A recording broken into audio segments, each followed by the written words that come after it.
কেমন লেগেছে? আমাদের সুন্দর আশা। আর এই বীজটা আসলে গুলিয়াখালী বীচের মতো, চট্টগ্রামের গুলিয়াখালী বীচের মতো এখানে অবস্থিত, সেটার মতো অনেকটা। তো আমাদের আর কষ্ট করে হচ্ছে চট্টগ্রাম যেতে হবে না, আমাদের বরিশালে খুব সুন্দর একটি পর্যটন কেন্দ্র রয়েছে, আমরা সেখানে খুব ভালো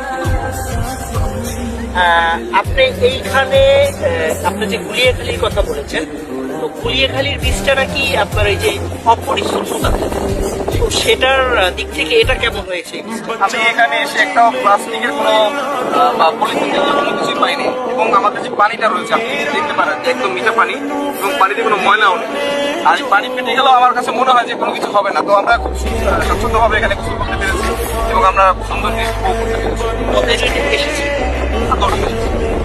আপনি আসার একটা অপেক্ষা করবেন? অবশ্যই আমি আমার যারা পরিচিত ভাই বেড়াদা রয়েছে এবং আমার যারা আত্মীয় আমি তাদেরকে সাজেস্ট করবো ঘুরতে আসে যেন। কারণ বাংলাদেশের ভিতরে এরকম একটা সুন্দর জায়গা যা পৃথিবীর ভিতরে দেখা যায় যে সব জায়গায় পাওয়া যায়।